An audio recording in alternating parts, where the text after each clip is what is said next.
Hello everyone, welcome to my channel Ayur Gyan Kendra. जो भी इस चैनल पर नया है इसे सब्सक्राइब करें, शेयर करें, लाइक करें और hit the bell icon.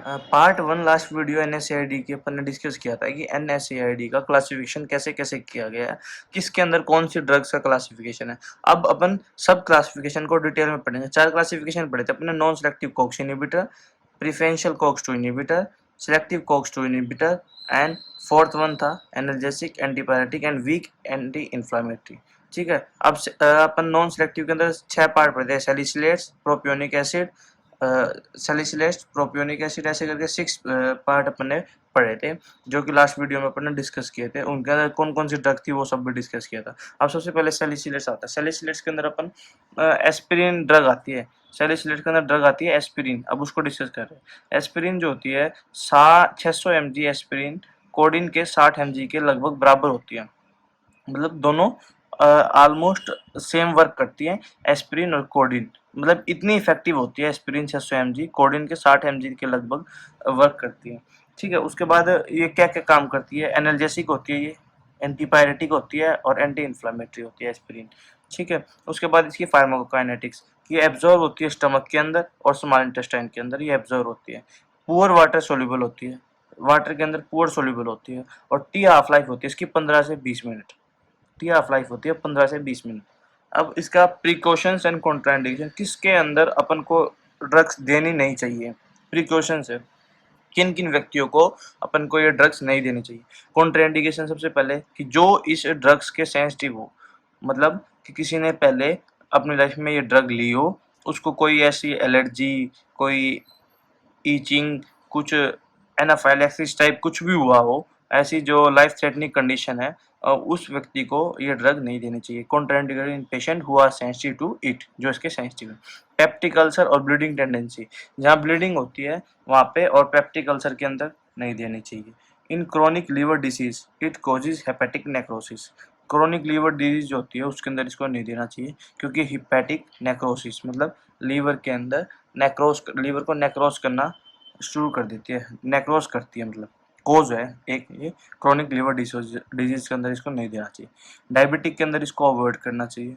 Should be stop before effect elective surgery, elective surgery जो होती है, मतलब कोई भी सर्जरी होनी है उससे एक हफ्ता पहले लगभग अपन को इसको बंद कर देनी चाहिए, एक वीक बिफोर इसको बंद कर देना चाहिए सर्जरी से, क्योंकि ये जो होती है ये ब्लड को डाइल्यूट, पतला करती है।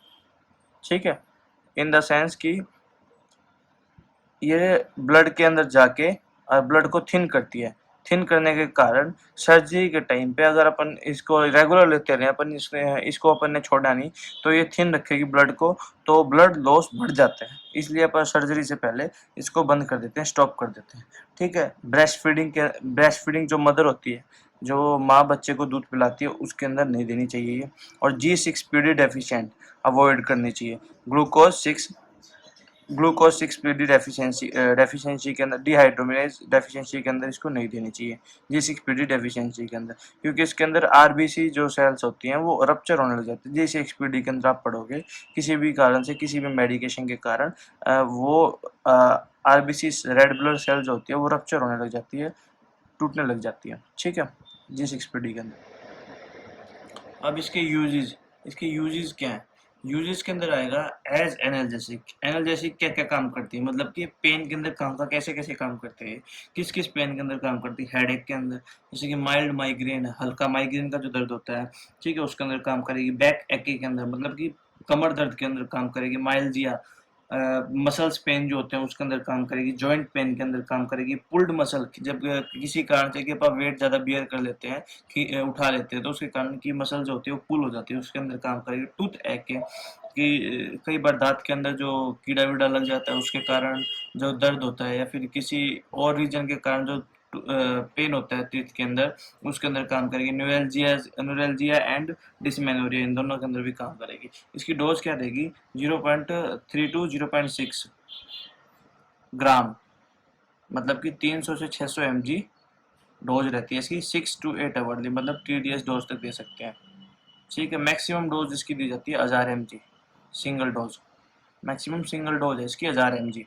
मतलब एक बार के अंदर 1000 mg से ऊपर नहीं दे सकते। उसके बाद एंटीपायरेटिक, एंटीपायरेटिक के अंदर क्या होता है, डोज क्या है एंटीपायरेटिक की इसके अंदर कि बुखार के अंदर अगर ये देनी हो तो उसके अंदर भी वही 0.3 to 0.6 ग्राम, मतलब कि 300-600 mg TDS डोज, ठीक है।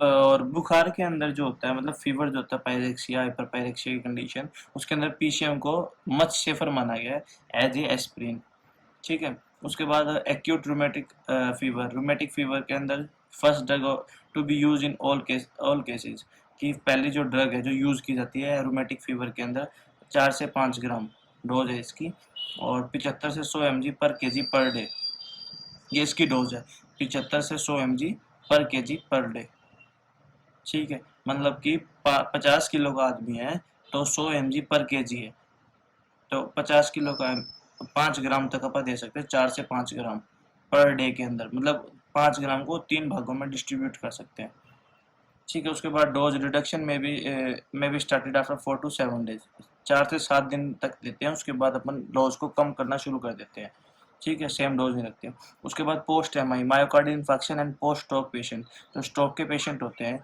उसके अंदर आप 75 से 150 mg पर डे दे सकते हैं। Aspirin reduces transient ischaemic attack, जो एस्प्रिन जो होती है वो रिड्यूस कर देती है ट्रांजिएंट इस्चेमिक अटैक आने को, रोक देती है, मतलब कि कम चांस हो जाते हैं इसको लेने के बाद, ठीक है। उसके बाद इसकी प्रिपरेशन की मार्केट में किस किस तरह से मिलती है।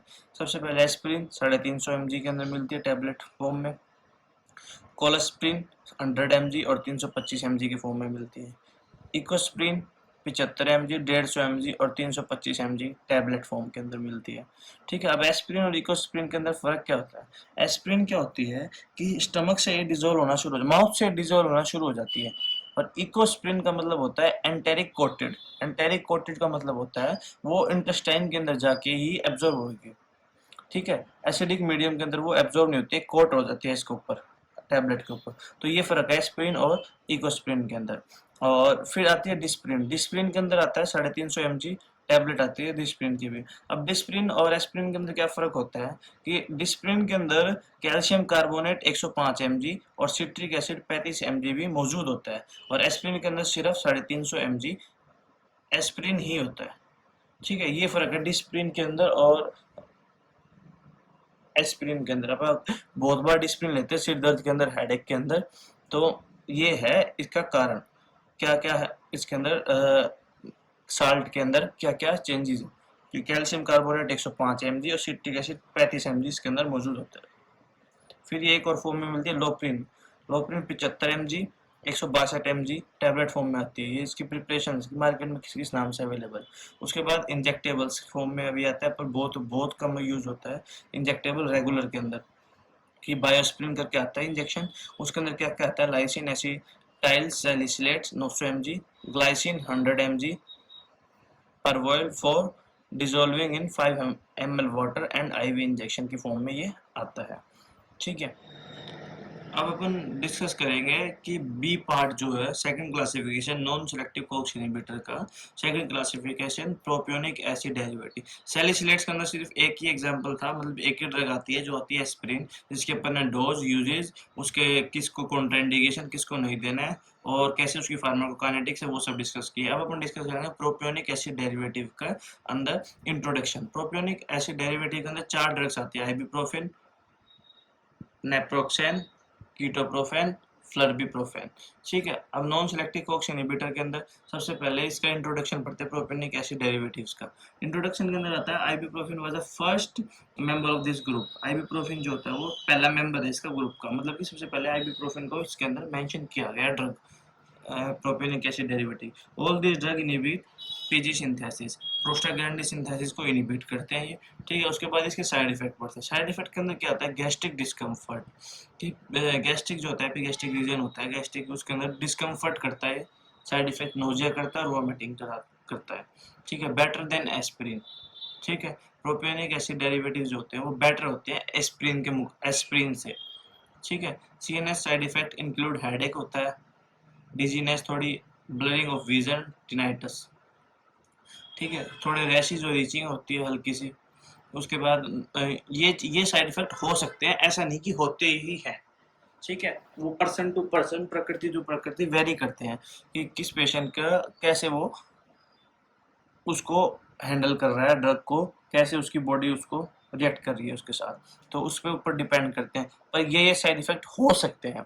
ठीक है, उसके बाद non prescribe to pregnant women को ये नहीं देते हैं प्रोपियोनिक एसिड डेरिवेटिव्स। ठीक है, उसके बाद पेप्टिक अल्सर पेशेंट के अंदर ये अवॉइड करते हैं। ठीक है, अब अपन पढ़ते हैं आइबुप्रोफेन को डिटेल में। सबसे पहले उसकी यूजेस क्या है, सिंपल एनाल्जेसिक है और एंटीपायरेटिक है। ठीक है, एनाल्जेसिक है, एंटीपायरेटिक है। ठीक है, उसके बाद effective in dysmenorrhoea in which the action is clearly due to prostaglandin synthesis inhibition. ठीक है, डिसमेनोरिया के अंदर भी ये काम करती है। प्रोस्टाग्लैंडिन सिंथेसिस इनहिबिशन जो है, प्रोस्टाग्लैंडिन जो होता है उसका सिंथेसिस जो करता है वो उसको इनहिबिट करके। ठीक है, रूमेटॉइड आर्थराइटिस के अंदर काम करती है, आर्थराइटिस के अंदर, ऑस्टियो आर्थराइटिस के अंदर काम करती है, और अदर मस्कुलोस्केलेटल डिसऑर्डर, कोई भी मस्कुलोस्केलेटल डिसऑर्डर होता है जो मसल्स का और स्केलेटल का डिसऑर्डर होता है उनके अंदर ये काम करती है। ये पेन के अंदर ज़्यादा काम करती है कंपेयर टू इन्फ्लामेशन। ठीक, specially where pain is more prominent than inflammation. तो आप आइबुप्रोफेन को वहाँ यूज करेंगे जहाँ एनाल्जेसिक अपने को ज़्यादा चाहिए होगा, एंटी इन्फ्लामेटरी नहीं। ये माइल्ड एंटी इन्फ्लामेटरी काम करती है। आगे अपन डिस्कस करेंगे कि एंटी इन्फ्लामेटरी कौन सी ड्रग काम करती है, वो भी डिस्कस करेंगे फर्दर। पर एनाल्जेसिक के अंदर ये बेस्ट काम करती है ibuprofen as compare to inflammation. अब इसके बाद कि क्या क्या और काम है, यूजेज हैं आइबुप्रोफेन के। सबसे पहले they are indicated in soft tissue injury. Soft tissue injury के अंदर इसका यूज है। ठीक है, फ्रैक्चर्स की कंडीशन के अंदर आप दे सकते हैं कि पेन के अंदर रिलीफ के लिए, वेसेक्टोमी कराई है, टूथ एक्सट्रैक्शन कराया उसके लिए, पोस्टमार्टम के लिए, and post operatively where they suppress swelling and inflammation, जो ये सप्रेस करते हैं स्वेलिंग को और इन्फ्लेमेशन को। ठीक है, वीक एंटी इन्फ्लेमेटरी है ये। ठीक है, हायर एंटी इन्फ्लेमेटरी नहीं है कि बहुत ज़्यादा एंटी इन्फ्लेमेटरी काम करती है, वीकर है, वीक एंटी इन्फ्लेमेटरी है। ठीक है, और ऊपर एक लाइन लिखी है ibuprofen abolishes the antiplatelet and cardioprotective effect. मतलब कि आइबुप्रोफेन जब आपा कोई भी एंटी प्लेटलेट जैसे एस्प्रिन, कार्डियो प्रोटेक्टिव कोई भी ड्रग है वो चला के उसके साथ आप आइबुप्रोफेन देते हैं तो वो उसके इफेक्ट को कम कर देती है। आइबुप्रोफेन कार्डियो प्रोटेक्टिव और एंटी प्लेटलेट इफेक्ट को कम कर देती है। ठीक है, तो ध्यान रखें कि उसके साथ में आइबुप्रोफेन ना चलाएं, इसके अलावा कोई और एंटी इन्फ्लेमेटरी एनाल्जेसिक यूज करें। ठीक है, डोज क्या इसकी टी हाफ लाइफ है इसकी फार्माकोकाइनेटिक के अंदर, टी हाफ लाइफ 2 से 4 घंटे है। 400 से 600 mg TDS डोज है इसकी, 5 से 10 mg पर kg। तो 400 से 600 mg लगभग इसकी डोज होगी TDS, दिन में 3 बार। ठीक है, प्रिपरेशन किस किस फॉर्म में आता है, ब्रूफेन के नाम से, एम्फ्लेम के नाम से, आइब्यूसिन के नाम से, 200 mg, 400 mg, 600 mg tablet form के अंदर आती है। और Ibugesic also in 100 mg 5 ml vial के अंदर आता है। सस्पेंशन मतलब कि 20 mg पर ml इन सस्पेंशन। ठीक है, ये है आइबुप्रोफेन के यूजेस, डोज और उसके क्या क्या काम का यूज करते हैं वो सब। उसके बाद आता है नेप्रोक्सेन, दूसरी ड्रग है इसकी, ये काम करती है एंटी इन्फ्लेमेटरी, स्ट्रोंगर है।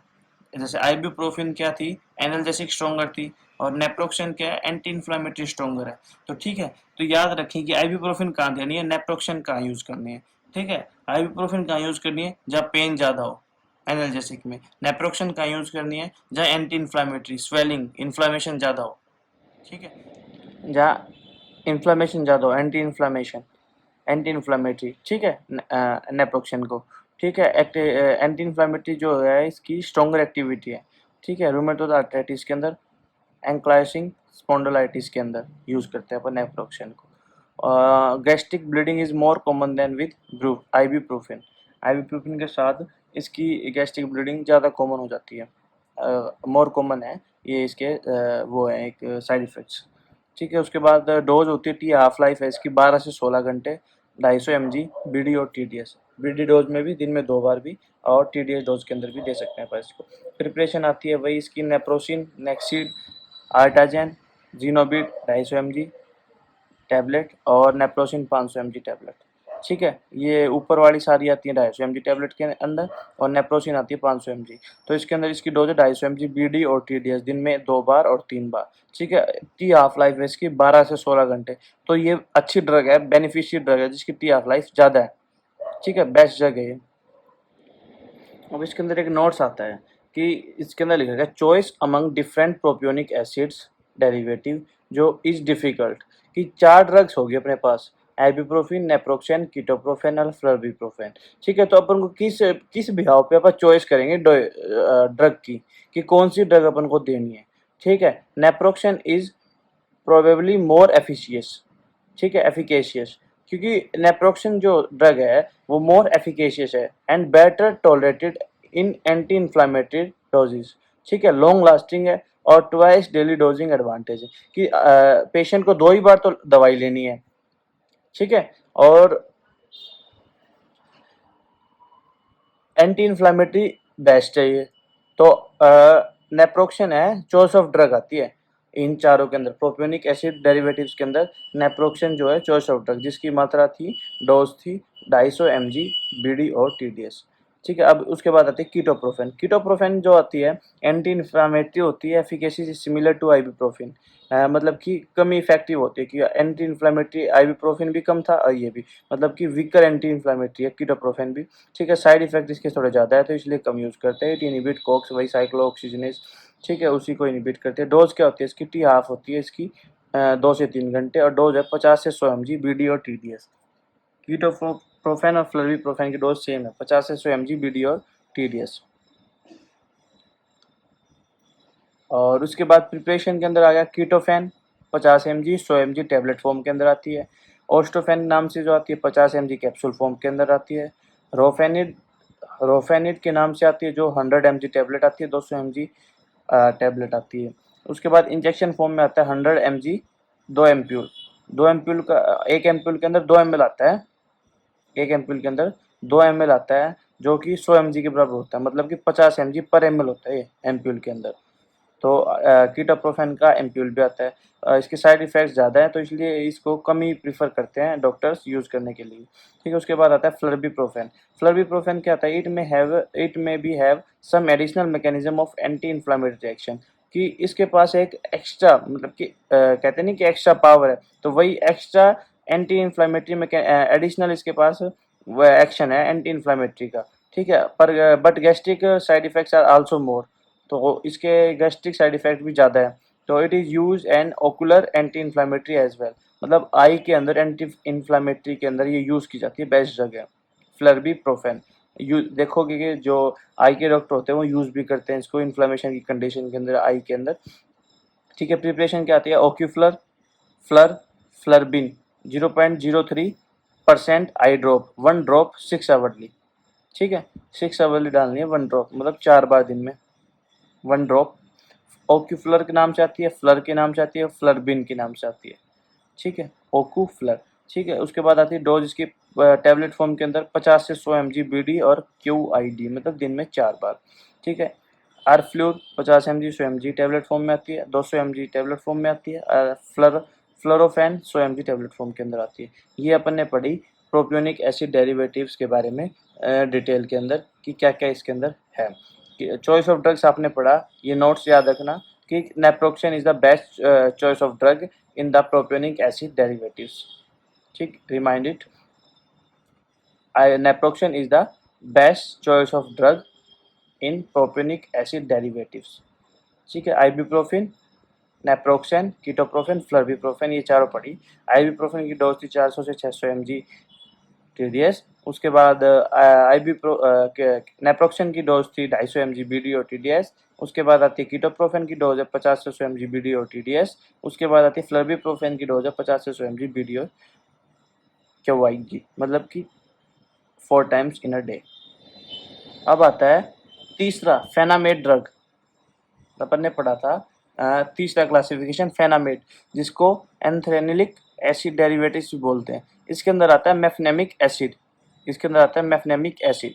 ठीक है, अब मेफनेमिक एसिड क्या होता है, एनाल्जेसिक होता है, एंटीपायरेटिक होता है, वीक और एंटी इन्फ्लामेटरी, जैसे आइबुप्रोफेन थी ना वैसे ही सेम।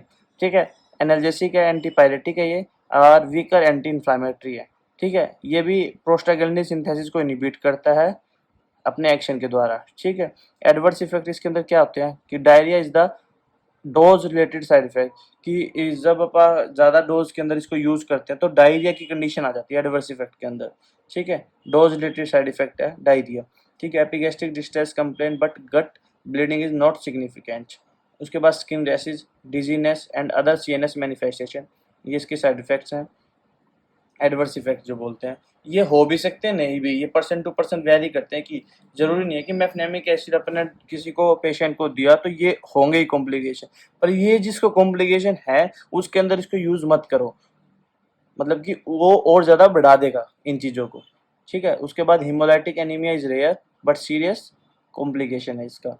रेयर होता है हीमोलाइटिक एनीमिया, पर अगर किसी को हीमोलाइटिक एनीमिया हो रहा है, कि एक ये मेफेनेमिक एसिड ड्रग अपन ने चला रखी है किसी कंडीशन के अंदर और उसको हीमोलाइटिक एनीमिया हो रहा है, तो एक ये कॉज हो सकता है कि एनीमिया होने का कॉज क्या है, कि अपन को ये ध्यान देना चाहिए ड्रग अपन क्या चला रखी है। तो मेफेनेमिक एसिड एक उसका कारण है हीमोलाइटिक एनीमिया का, पर रेयर होता है ये, पर ध्यान में रहना चाहिए कि ये भी हो सकता है, ठीक है। उसके यूजेस क्या है, analgesic, muscle joint and soft tissue pain के अंदर एनाल्जेसिक के तौर पे। Stronger anti inflammatory action is not needed, जहाँ पे स्ट्रॉन्गर एंटी इन्फ्लामेटरी एक्शन नहीं चाहिए होता है, सिर्फ एनाल्जेसिक। मसल पेन है, जॉइंट और सॉफ्ट टिश्यू के अंदर पेन है, मतलब एनाल्जेसिक अच्छा है ये, और वीकर एंटी इन्फ्लामेटरी जैसे कि अपन ऊपर पढ़ा था, ठीक है। कुछ हद तक इफेक्टिव है डिसमेनोरिया के अंदर भी है, quite effective in dysmenorrhoea. Dose है 250 से 500 mg TDS, वही डोज है इसकी भी जो नेप्रोक्सेन की पड़ी थी 250 mg, ठीक है। TDS डोज के अंदर 250 से 500। अब प्रिपरेशन क्या आती है इसके अंदर, मेडोल 250 के नाम से आता है प्रिपरेशन, 500 mg कैप्सूल फॉर्म में आता है। मेफ्टाल के नाम से आती है 250 mg, खूब जो यूज़ होती है मार्केट के अंदर। 500 mg टैबलेट फॉर्म में आती है मेफ्टाल। 100 mg 5 ml सस्पेंशन आता है जो लिक्विड फॉर्म के अंदर आता है, बच्चों के लिए देते हैं। 100 mg 5 ml सस्पेंशन। और पॉन्स्टैन करके आती है 125, 250 और 500 mg की टैबलेट, और 50 mg पर ml सिरप के अंदर आता है, कि 1 ml सिरप 50 mg के लगभग है, मतलब 50 mg के लगभग है 1 ml के अंदर डोज उसकी सिरप के अंदर, ठीक है। और ऊपर सस्पेंशन ये जो पड़ा था ये था 100 mg पर 5 ml, मतलब 20 mg पर ml। Thank you. और पुरानी जो वीडियो है हमारी फर्स्ट पार्ट जो इसका क्लासिफिकेशन है, वो लिंक आपको डिस्क्रिप्शन में मिल जाएगा वीडियो के, और लाइक करें, सब्सक्राइब करें। Thank you.